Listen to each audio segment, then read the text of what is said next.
처음 뵙겠습니다. 정수아라고 해요. 강남의 큰 빌딩, 그냥 몇 채 가지고 있어요. 남편 재욱과 함께 따라 들어온 낯선 여자가 말했습니다. 그리고 시어머니는 식탁을 둘러보더니 코웃음을 쳤습니다. 배운 게 없으니까 이렇게 거지 같은 밥상이나 내놓지.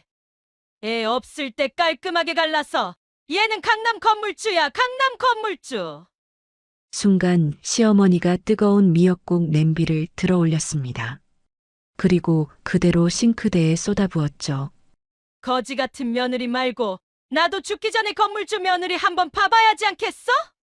채린이 황급히 다가갔지만 시어머니는 손을 휘둘렀습니다. 시어머니가 서류 한 장을 채린 앞에 던졌습니다. 바닥에 떨어진 서류 위에 또렷하게 적혀 있었죠. 이혼 합의서. 그 여자는 정수아라고 했습니다. 명품 베개, 명품 구두까지 온몸에서 돈 냄새가 풍겼죠. 정수아는 채린을 보며 씩 웃었습니다. 남편 재욱은 고개도 들지 않았습니다. 그저 벽만 바라보고 있었죠. 채린의 손이 떨렸습니다. 오늘의 이야기 시작 전에 잠시만 구독 버튼을 눌러주세요. 영상 제작에 큰 힘이 됩니다. 댓글로 시청하고 계신 곳을 알려주시면 감사한 마음으로 반갑게 인사드리겠습니다. 그럼 이야기 바로 시작하겠습니다. 3년 전 채린은 이재욱과 결혼했습니다. 연애 2년 그리고 프러포즈. 재욱은 다정했고 채린은 행복했죠. 결혼식 날 재욱이 속삭였습니다. 채린아, 평생 지켜줄게. 그때만 해도 채린은 그 말을 믿었습니다. 시댁은 조금 잘 사는 편이었습니다. 시어머니 오미정은 남편이 남긴 부동산 몇 채로 여유롭게 살고 있었죠. 임대 수입도 꽤 됐고 예금도 넉넉했습니다.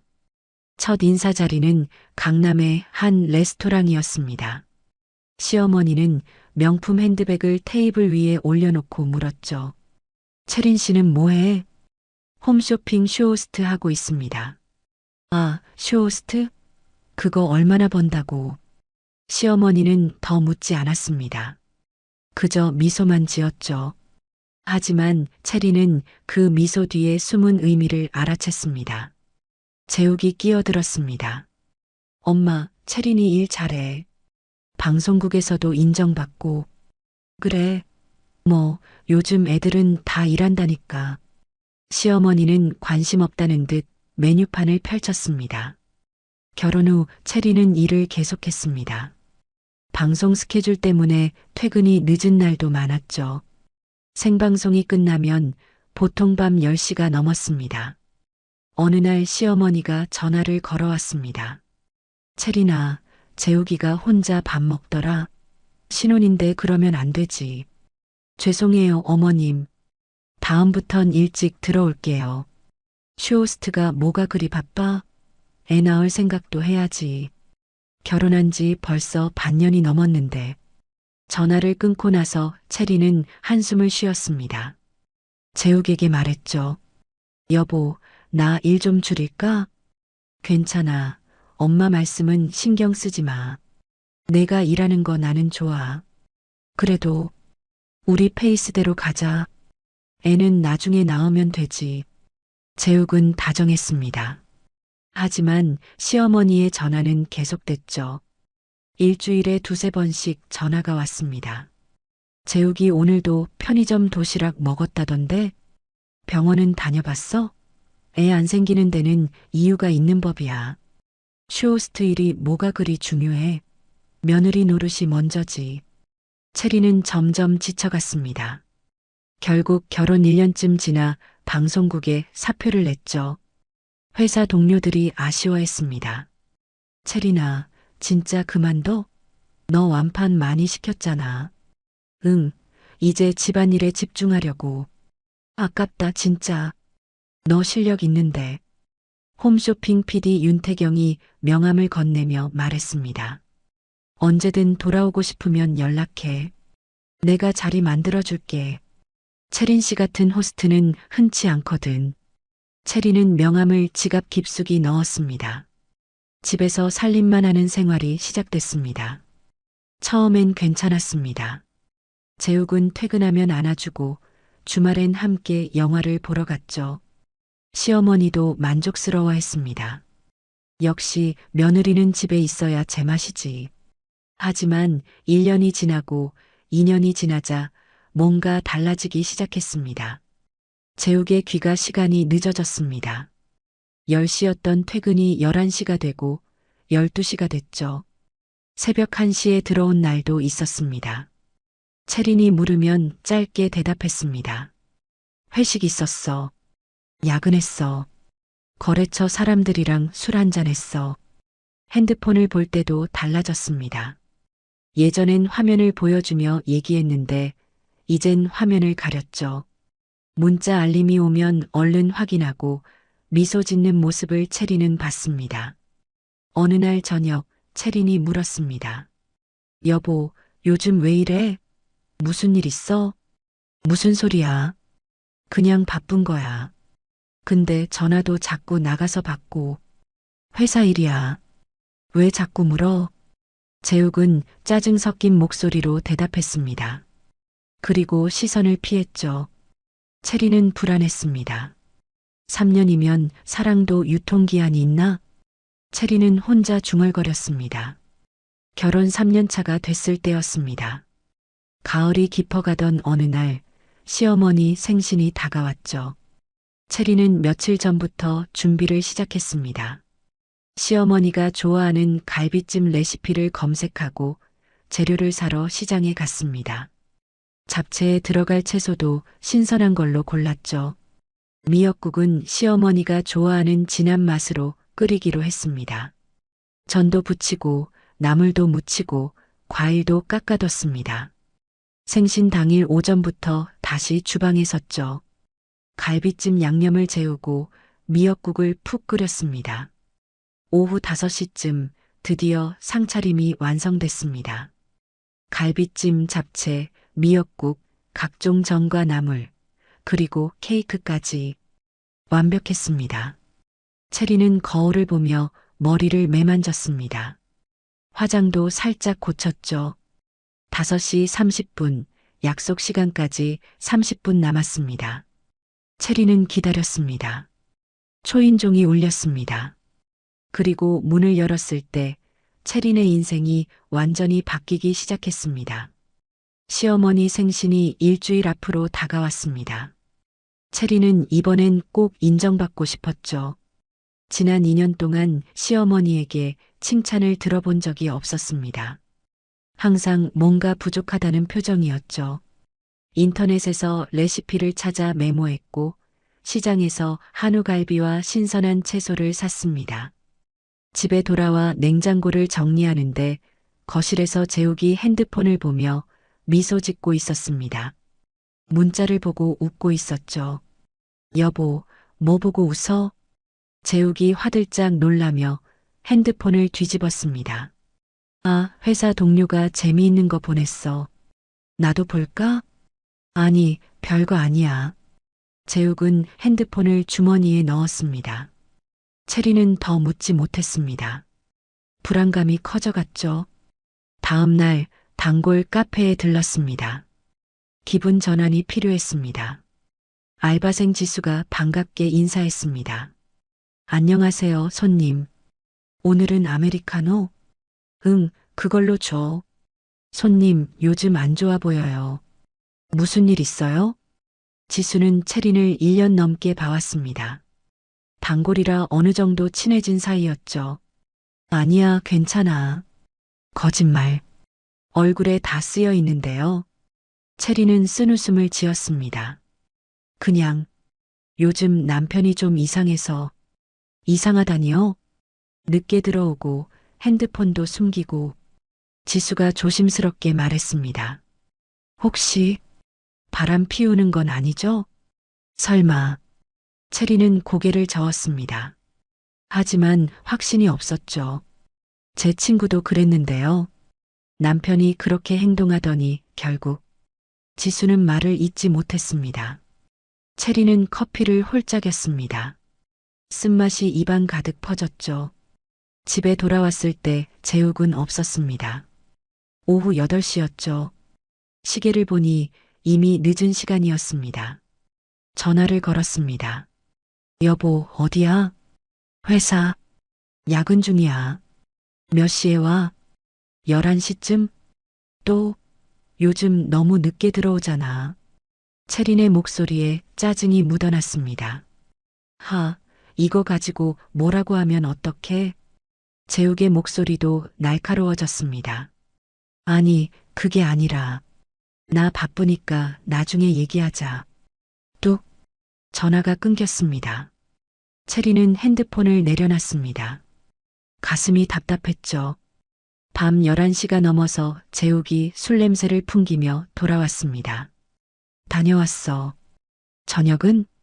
밖에서 먹었어. 재욱은 씻으러 들어갔습니다. 채린은 재욱의 가방을 봤습니다. 핸드폰이 삐져나와 있었죠. 보면 안 되는 건데. 하지만 손은 이미 핸드폰을 짚고 있었습니다. 잠금 화면에 문자 알림이 떠 있었습니다. 발신자 수아. 채린은 심장이 쿵 내려앉았습니다. 수아? 누구지? 왜 하트가 붙어 있지? 문자 내용은 잠금 때문에 보이지 않았습니다. 하지만 발신자 이름만으로도 충분했죠. 재빨리 핸드폰을 가방에 넣었습니다. 화장실에서 물소리가 들렸습니다. 손이 떨렸죠. 수아, 수아. 그 이름이 머릿속을 맴돌았습니다. 재욱이 나왔습니다. 왜 앉아? 응, 그냥. 먼저 자. 나는 좀 이따가 잘게. 채린은 방으로 들어갔습니다. 침대에 누웠지만 잠이 오지 않았죠. 수아는 누구지? 회사 사람? 아니면 생각할수록 불안했습니다. 다음 날 아침 재욱은 핸드폰만 보며 아침을 먹었습니다. 여보. 응? 우리 요즘 대화가 없는 것 같아. 바빠서 그래. 이해해줘. 재욱은 여전히 핸드폰만 보고 있었습니다. 채린은 더 말하지 않았습니다. 아침을 먹고 재욱은 회사로 나갔습니다. 채린은 홀로 남았죠. 텅 빈 집, 텅 빈 마음. 창밖을 바라봤습니다. 뭔가 잘못되고 있어. 시어머니 생신이 이틀 앞으로 다가왔습니다. 채린은 준비에 몰두했습니다. 레시피를 다시 확인하고 재료를 점검했죠. 완벽하게 준비하자. 이번엔 꼭 인정받고 싶어. 하지만 마음 한편에는 여전히 불안감이 자리 잡고 있었습니다. 재욱의 핸드폰에 떠있던 그 이름. 수아. 그 이름이 계속 떠올랐습니다. 불길한 예감이 사라지지 않았죠. 마치 폭풍 전야 같은 고요함이었습니다. 생신 당일 채린은 일찍 일어나 주방에 섰습니다. 갈비찜, 잡채, 미역국, 전을 하나하나 정성껏 만들었죠. 오후가 되자 완벽한 상차림이 완성됐습니다. 채린은 뿌듯했습니다. 이번엔 잘했어. 거울을 보며 화장을 고치고 단정하게 옷을 입었습니다. 약속 시간이 다가왔습니다. 채린은 초인종 소리를 기다렸습니다. 가슴이 두근거렸죠. 긴장과 기대감이 뒤섞였습니다. 오늘은 좋은 날이 될 거야. 하지만 채린은 몰랐습니다. 곧 벌어질 일을. 그날이 그녀 인생 최악의 날이 될 거라는 걸. 딸랑. 초인종 소리가 울렸습니다. 채린은 앞치마를 벗으며 현관으로 향했죠. 심장이 쿵쿵 뛰었습니다. 문을 열었습니다. 어서 오세요, 어머님. 시어머니 오미정이 들어섰습니다. 하지만 뒤에는 재욱만 있는 게 아니었습니다. 낯선 여자가 함께 들어왔죠. 채린은 멈칫했습니다. 어머님, 이분은 누구세요? 아무도 대답하지 않았습니다. 재욱은 고개를 숙인 채 시선을 피했습니다. 무표정한 얼굴이었죠. 낯선 여자는 채린을 보며 씩 웃었습니다. 명품 가방에 명품 구두. 온몸에서 돈 냄새가 풍겼습니다. 시어머니는 거실로 들어가 식탁을 둘러봤습니다. 채린이 정성껏 차린 생신상이었죠. 갈비찜, 잡채, 미역국, 전, 나물, 그리고 케이크까지. 하지만 시어머니의 표정이 일그러졌습니다. 이게 뭐야? 채린은 가슴이 철렁했습니다. 생신상 차렸어요, 어머님. 생신상? 시어머니가 코웃음을 쳤습니다. 배운 게 없으니까 이렇게 거지 같은 밥상이나 내놓지. 채린은 숨이 멎었습니다. 어머님, 됐어. 시어머니가 손을 휘저었습니다. 그리고 뜨거운 미역국 냄비를 들어 올렸습니다. 채린은 눈이 커졌죠. 어머님, 그건 싸. 시어머니는 미역국을 싱크대에 쏟아부었습니다. 김이 모락모락 나는 뜨거운 국이 배숙으로 흘러내렸죠. 채린이 몇 시간 동안 끓인 미역국이었습니다. 어머님. 채린이 다가가려 했지만 시어머니가 손을 뻗어 막았습니다. 닥쳐. 시어머니의 목소리가 거실에 울렸습니다. 쇼호스트? 그거 얼마나 번다고 우리 아들 붙잡고 있어? 채린은 말문이 막혔습니다. 시어머니는 가방에서 서류 한 장을 꺼냈습니다.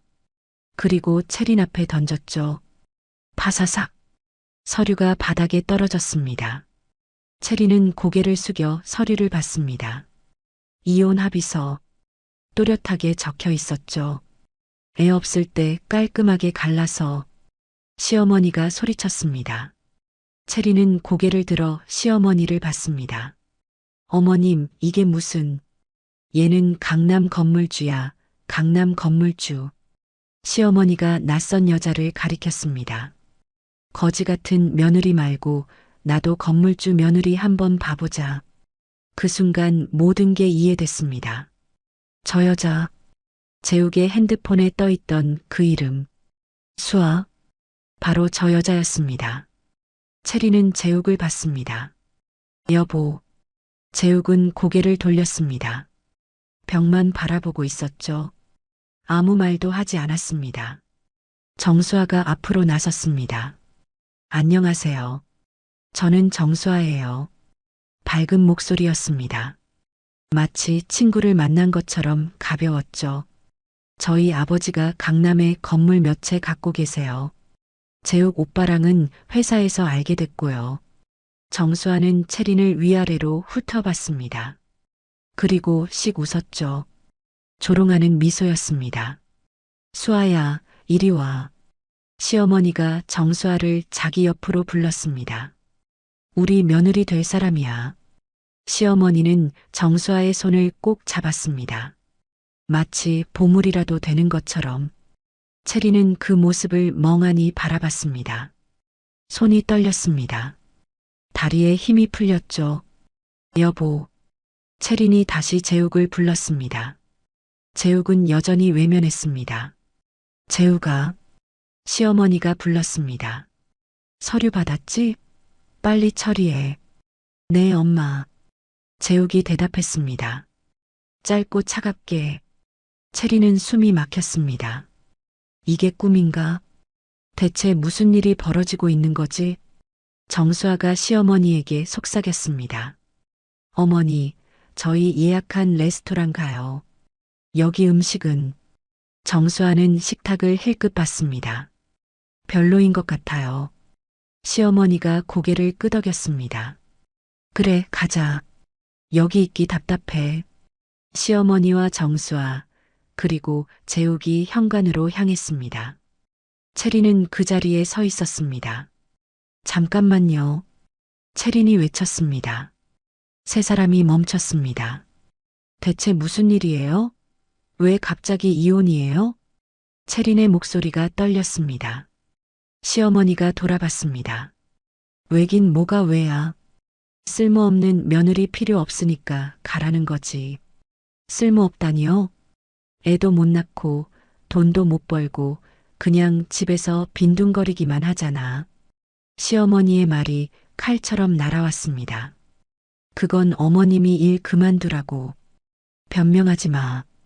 우리 재욱이는 이제 수아 같은 좋은 여자 만났으니까 너는 나가. 시어머니는 그렇게 말하고 문을 열었습니다. 정수아가 채린을 보며 미소 지었습니다.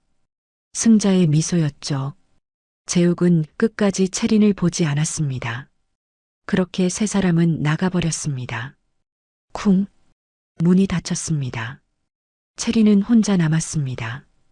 텅 빈 거실, 차려진 생신상, 그리고 바닥에 떨어진 이혼 합의서.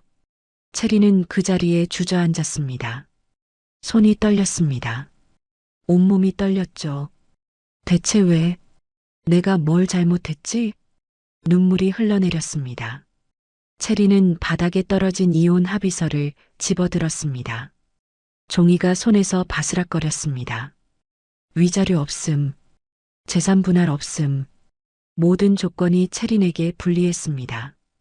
채린은 서류를 움켜쥐었습니다. 구겨졌죠. 하지만 곧 다시 펼쳤습니다. 이게 정말 현실이야? 몇 시간 전만 해도 행복한 생신이 되길 바랐습니다. 시어머니에게 인정받고 싶었습니다. 하지만 지금은 모든 게 무너졌습니다. 채린은 식탁을 봤습니다. 정성껏 만든 음식들, 하나도 먹지 않은 음식들. 싱크대에는 미역국이 흘러내린 자국이 남아 있었습니다. 채린은 울음을 터뜨렸습니다. 소리내어 울었죠. 빈집에 채린의 울음소리만 울려 퍼졌습니다. 얼마나 울었을까요? 채린은 눈물을 닦았습니다. 손등으로 얼굴을 문질렀죠. 그리고 천천히 일어섰습니다. 다리가 후들거렸습니다. 하지만 억지로 힘을 주었습니다. 채린은 이혼 합의서를 들고 방으로 들어갔습니다. 침대에 앉아 서류를 다시 봤습니다. 건물주 며느리. 그게 그렇게 중요한 거야?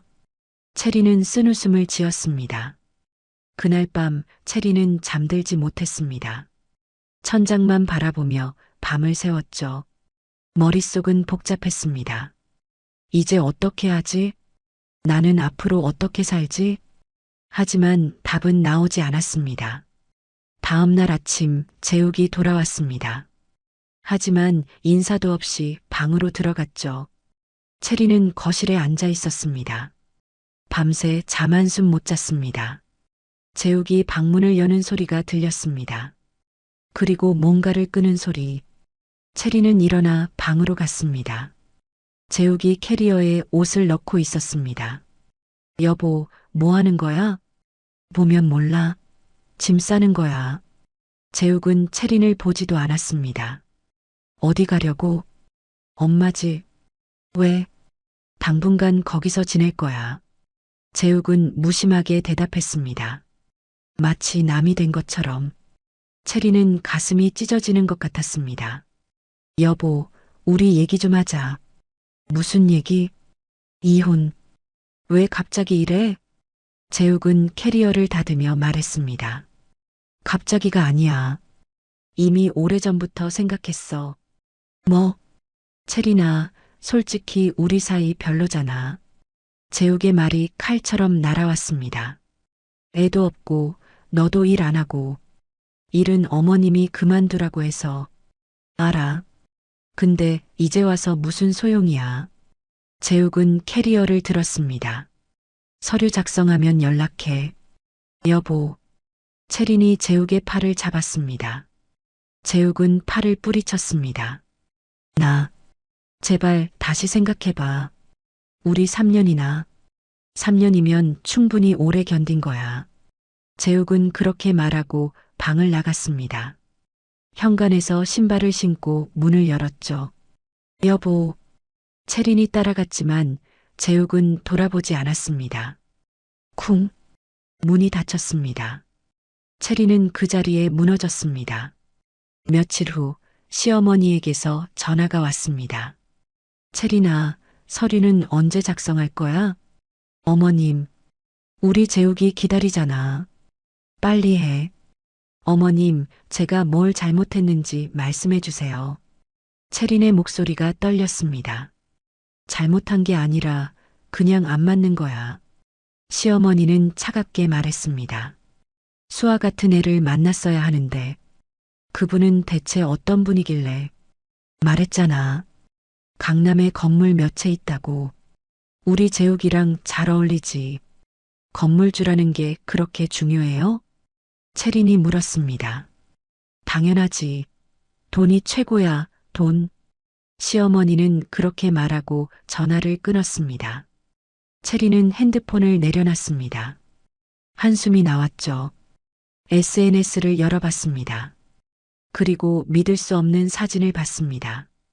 시어머니 계정에 올라온 사진이었죠. 시어머니, 재욱 그리고 정수아가 함께 있었습니다.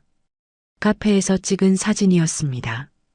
우리 며느리 될 수아와 함께. 시어머니가 쓴 글이었습니다. 채리는 핸드폰을 던져버렸습니다. 아직 이혼도 안 했는데 분노가 치밀어 올랐습니다.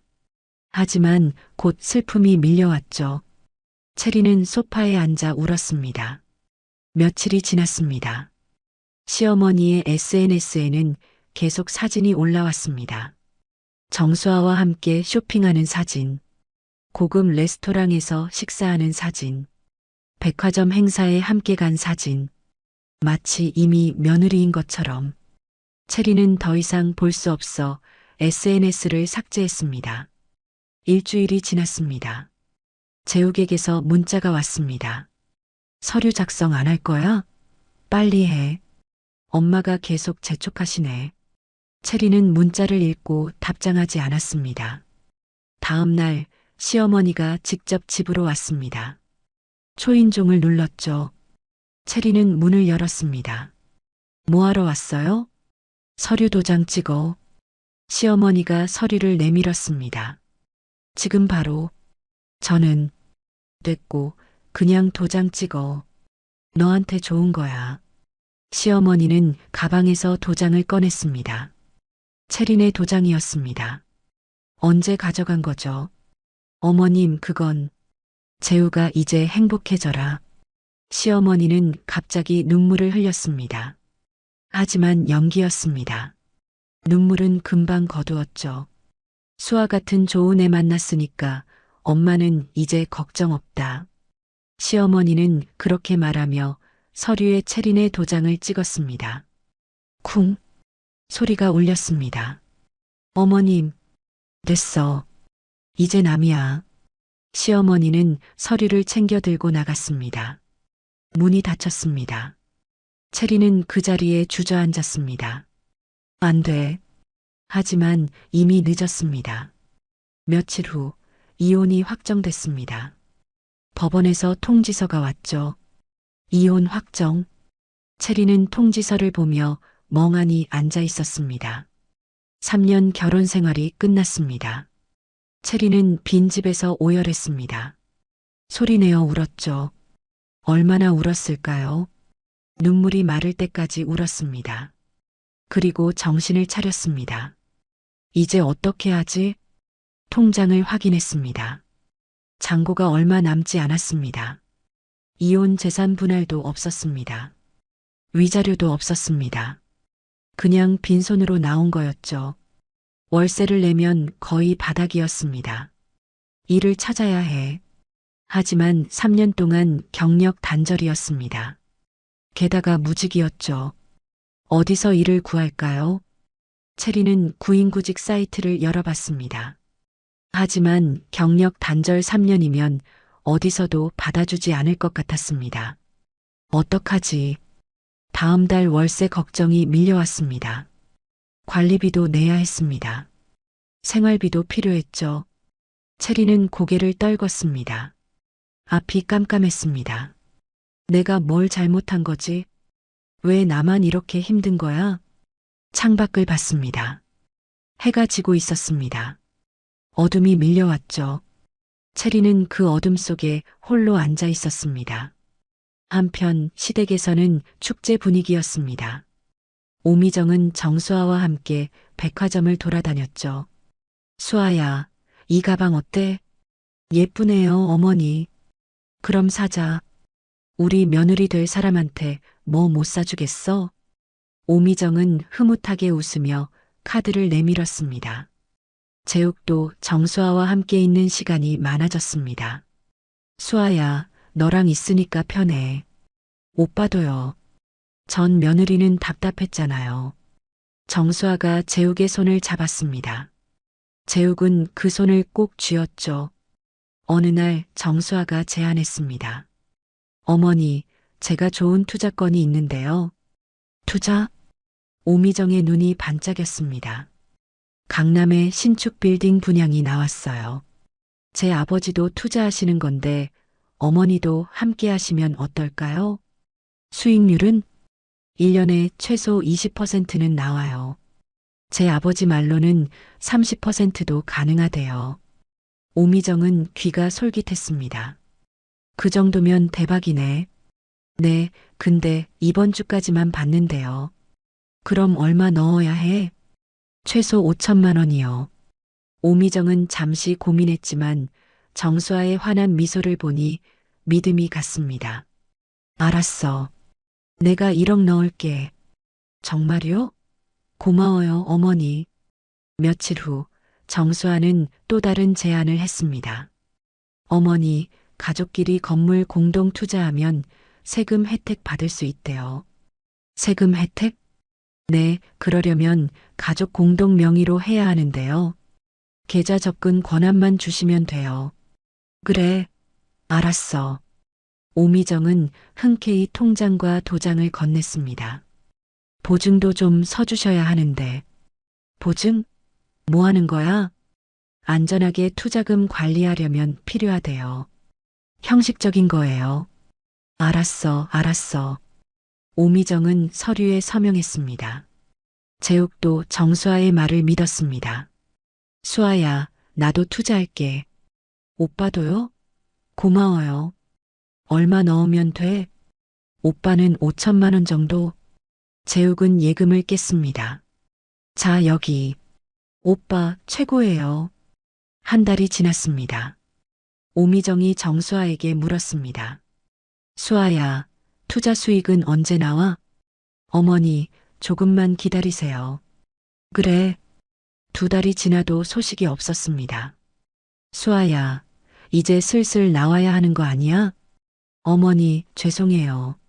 서류 처리가 늦어지고 있대요. 석 달째, 오미정은 조바심이 났습니다. 수아야, 대체 언제 돈이 나오는 거야? 어머니, 사실은 투자건이 조금 문제가 생겼어요. 뭐? 근데 제 아버지가 해결하신대요. 곱절로 돌려주신대요. 곱절? 오미정은 불안했지만 곱절이라는 말에 다시 안심했습니다. 하지만 넉 달째 정수아에게 연락이 되지 않았습니다. 전화를 해도 꺼져 있었고 문자도 읽지 않았죠. 재우가, 수아 연락 안 돼? 저도 안 되는데요. 이게 무슨 일이야? 며칠 후 오미정의 집 초인종이 울렸습니다.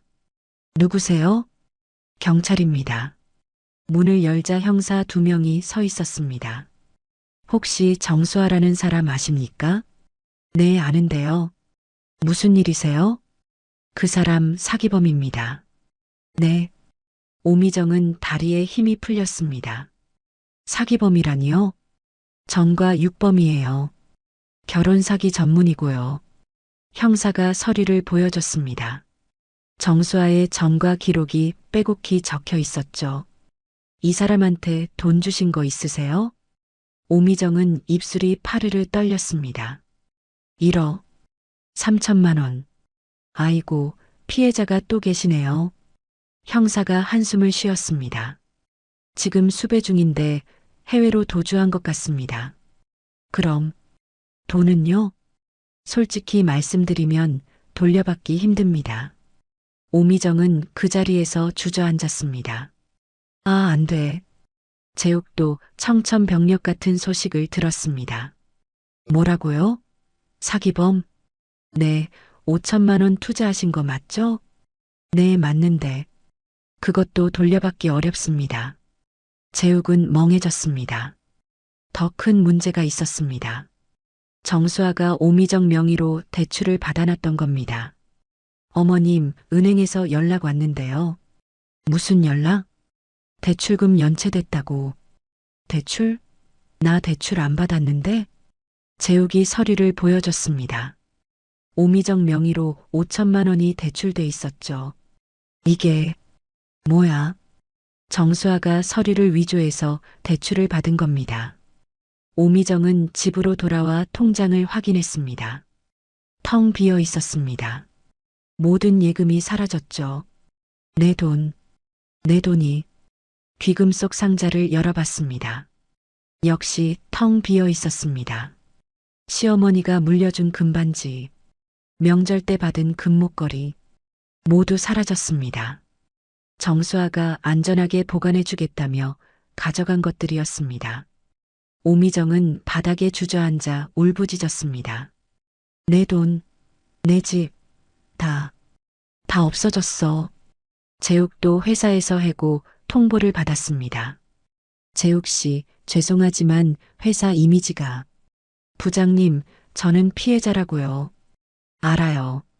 하지만 소문이 안 좋아서요.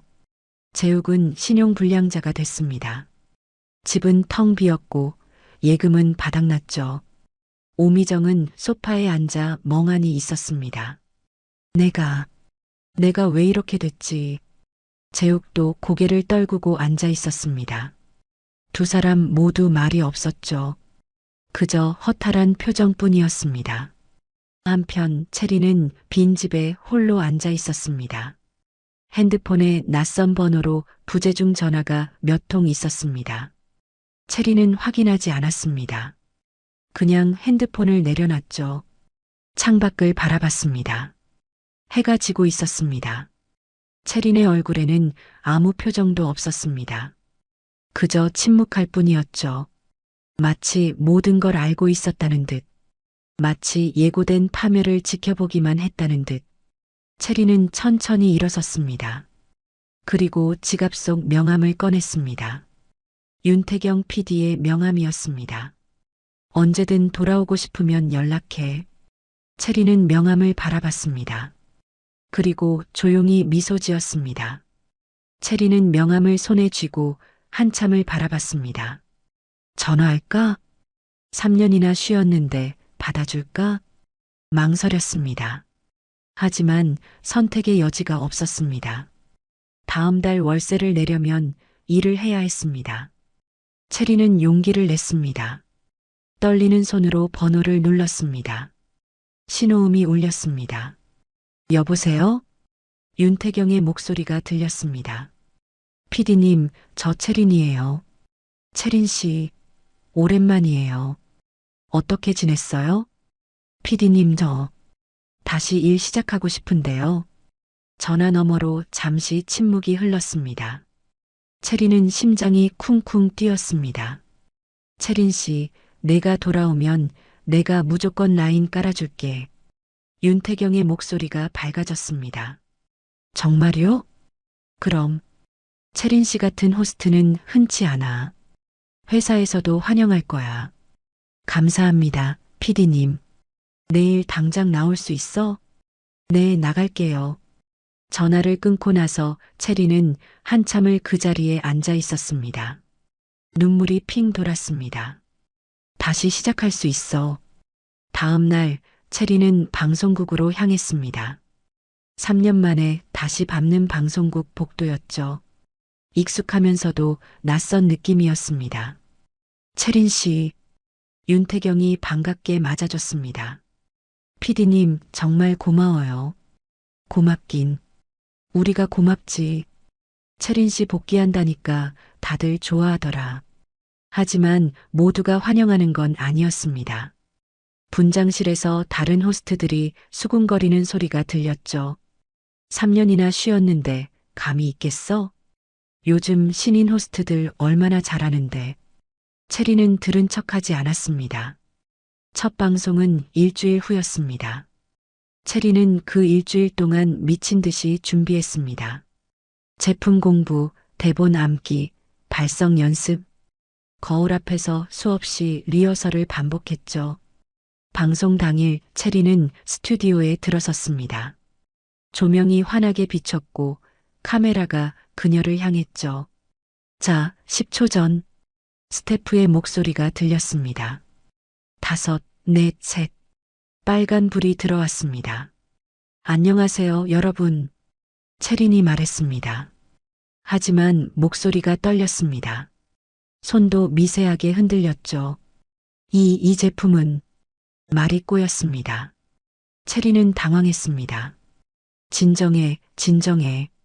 간신히 방송을 마쳤습니다.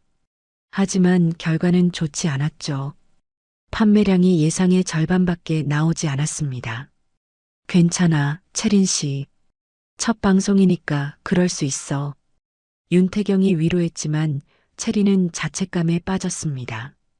역시 안 되는 건가? 분장실로 돌아가는 길, 동료들의 수군거림이 들렸습니다. 역시 3년은 너무 길었나 봐. 감 떨어진 게 확실해. 체리는 입술을 깨물었습니다.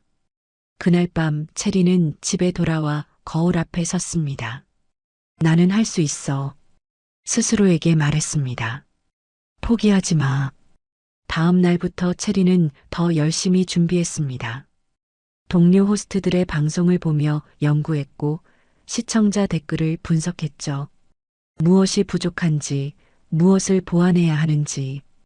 2주일 후 두 번째 방송이 시작됐습니다. 이번엔 달랐습니다. 체리는 카메라를 보며 자연스럽게 미소 지었습니다. 안녕하세요, 여러분. 오늘 소개해드릴 제품은 정말 특별합니다. 목소리가 안정적이었습니다. 손짓도 자연스러웠죠. 이 제품의 가장 큰 장점은 바로 이겁니다. 체리는 제품을 하나하나 설명하며 시청자들과 소통했습니다. 댓글창이 실시간으로 올라왔죠. 오, 설명 진짜 잘하네요. 저 호스트 누구예요? 처음 보는데 좋아요. 바로 주문했어요. 방송이 끝나고 10분 만에 완판됐습니다. 스튜디오가 환호성으로 가득 찼죠. 체린 씨, 완판이야, 완판. 윤태경이 달려와 손을 잡아줬습니다. PD님, 내가 뭐라고 했어? 체린 씨는 할 수 있다고. 체리는 울컥했습니다. 하지만 이번엔 기쁨의 눈물이었죠. 그날부터 체린의 방송은 계속 완판 행진을 이어갔습니다. 세 번째 방송, 완판. 네 번째 방송, 완판. 다섯 번째 방송도 완판이었습니다. SNS에 체린의 이름이 오르기 시작했습니다. 홈쇼핑 체린 호스트 대박. 갓체린 완판 여왕 등극. 커뮤니티에서도 체린의 방송이 화제였죠. 체린 호스트 설명 듣다 보니 자동으로 주문하게 됨. 완판 예약 키읔 갓체린. 한 달 후 체린은 회사에서 인정받는 호스트가 됐습니다. 월급도 올랐고 스케줄도 늘어났습니다. 어느 날 윤태경이 불렀습니다. 체린 씨, 다음 주에 프라임 시간대 방송해볼래? 프라임 시간대요? 응. 시청자가 가장 많은 시간이야. 회사에서 체린 씨한테 맡기기로 했어. 체린은 믿기지 않았습니다. 제가 할 수 있을까요? 당연하지. 체린 씨니까 가능한 거야. 프라임 시간대 방송 날 체린은 긴장했지만 자신감이 있었습니다. 카메라 앞에 서자 모든 게 자연스러웠죠. 안녕하세요, 여러분. 체리는 능숙하게 제품을 소개했습니다. 시청자들의 반응도 뜨거웠습니다. 체린 호스트 최고. 완판 예약. 방송이 끝나기도 전에 품절됐습니다. 회사는 난리가 났죠. 체린 씨, 정말 대단하십니다. 이번 달 매출 최고예요. 동료 호스트들도 인정할 수밖에 없었습니다.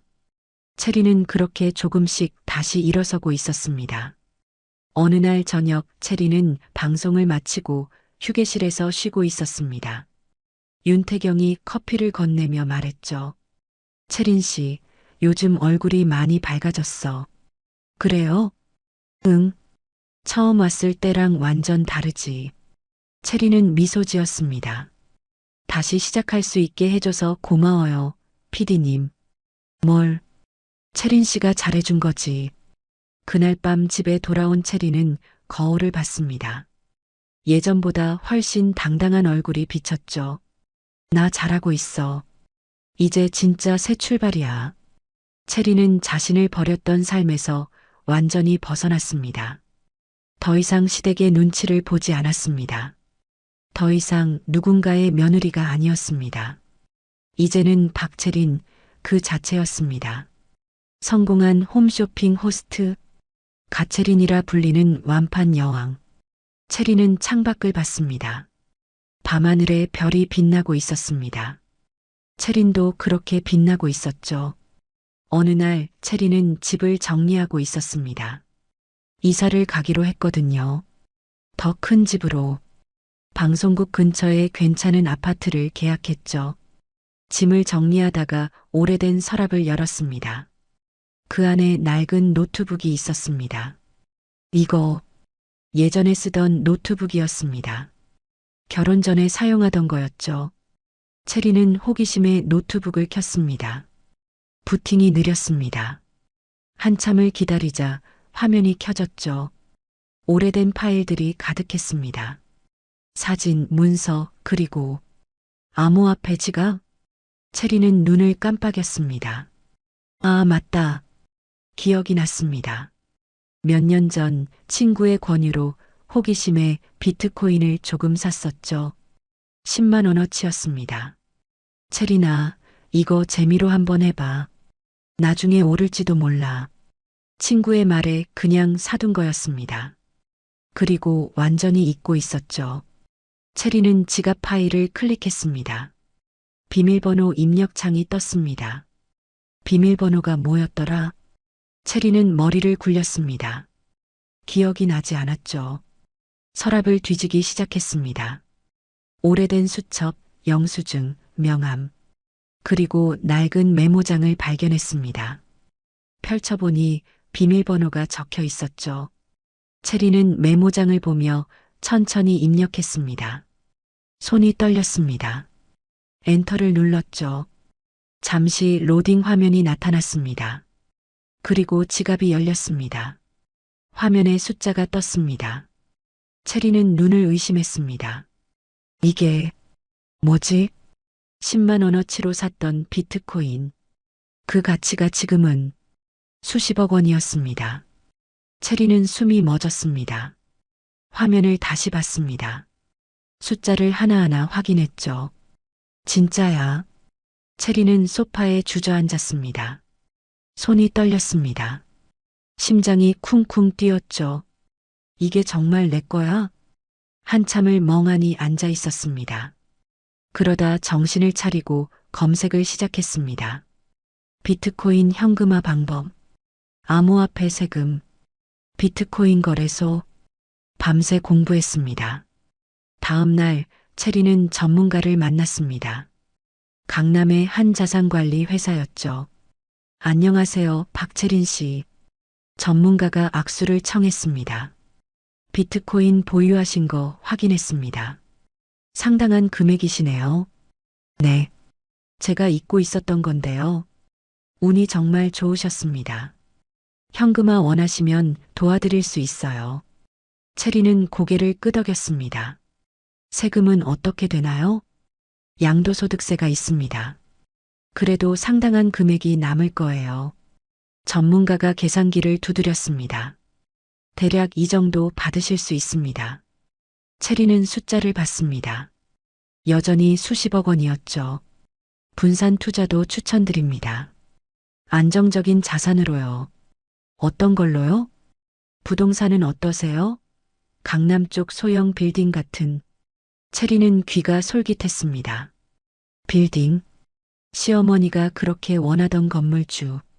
이제 체린이 될 수 있었습니다. 일주일 후 체리는 부동산 중개사무소에 있었습니다. 이 빌딩은 강남역 근처인데 수익률이 좋습니다.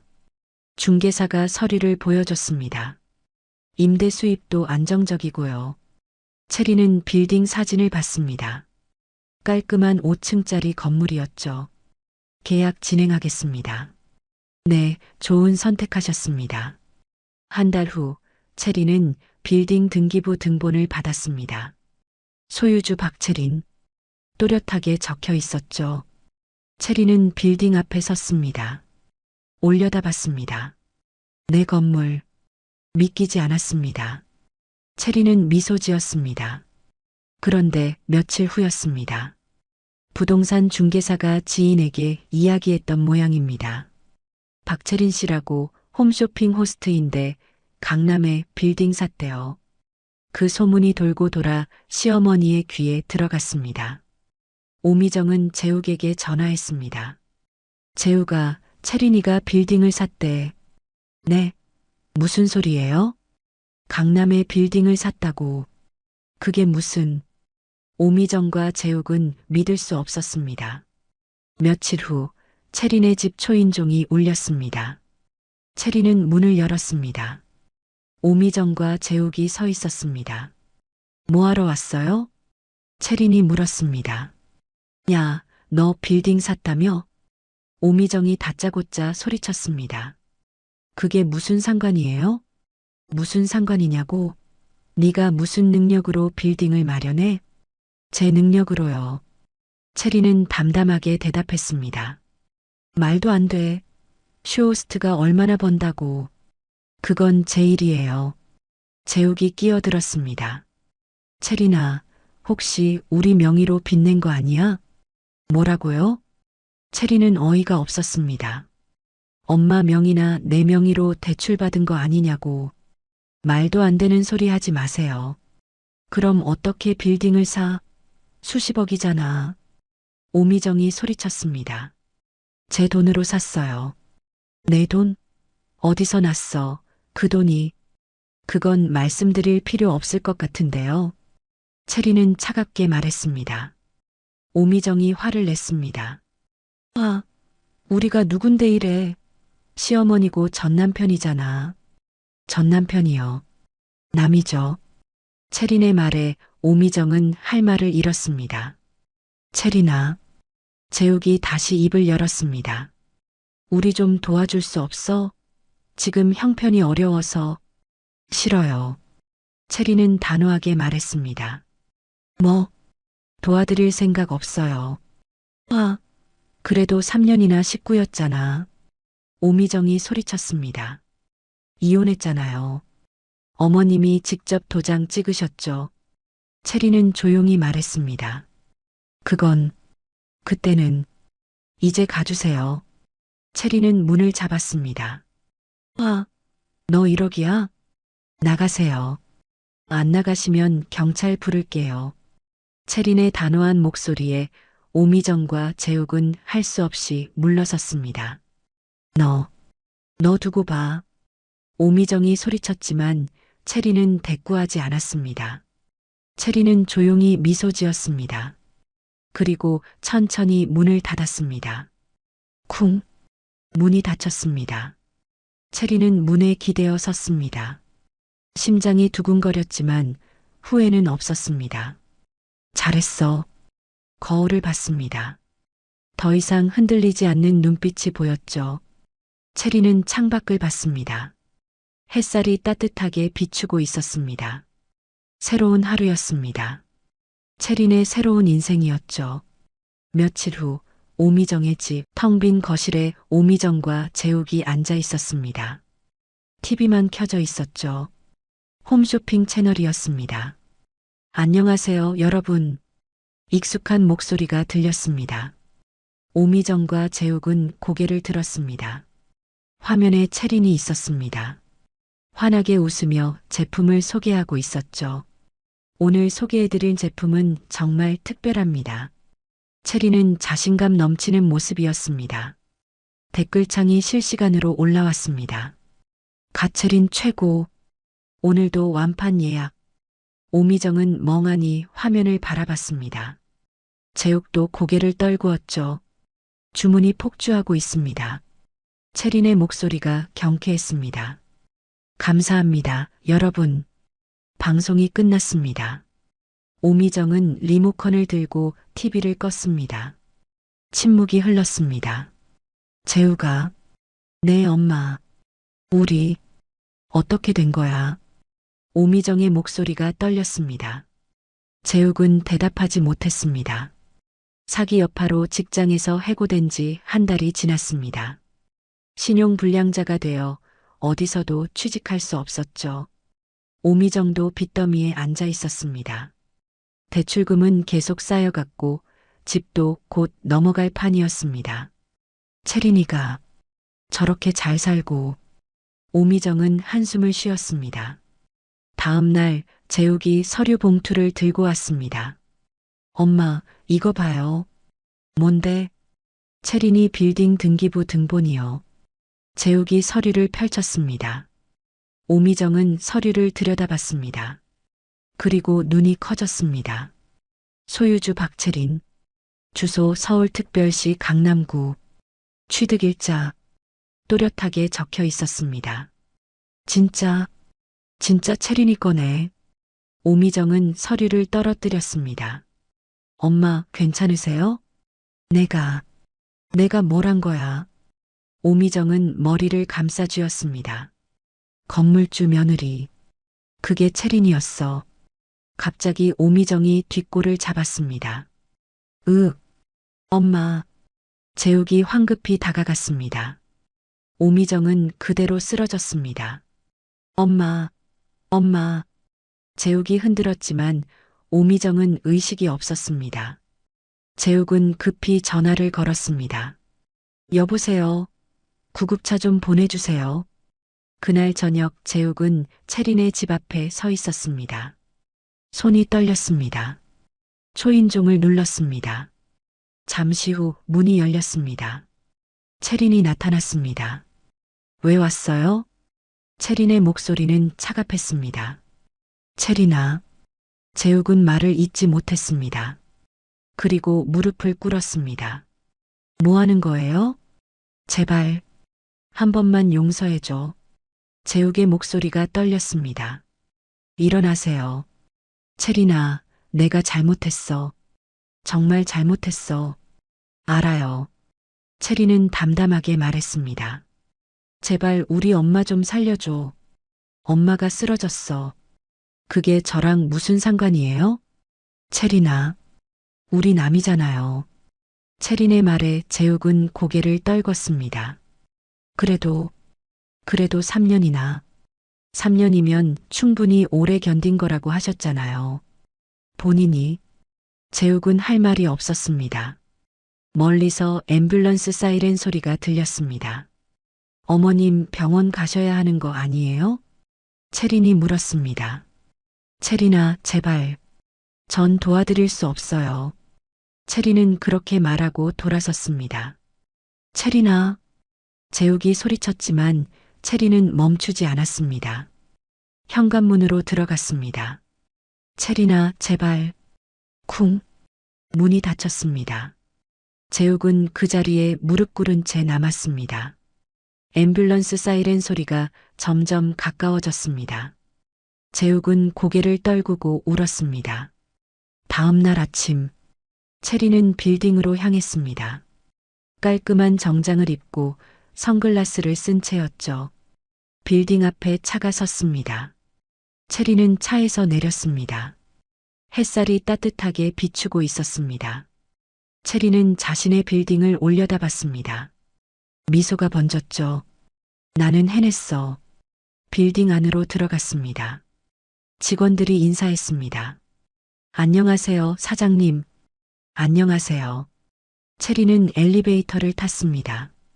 최상층 버튼을 눌렀죠. 엘리베이터가 올라갔습니다. 최상층에는 채린의 사무실이 있었습니다. 넓고 깔끔한 공간이었죠. 큰 창문으로 강남의 풍경이 보였습니다. 채린은 창가에 섰습니다. 도시를 내려다봤습니다. 이제 시작이야. 핸드폰이 울렸습니다.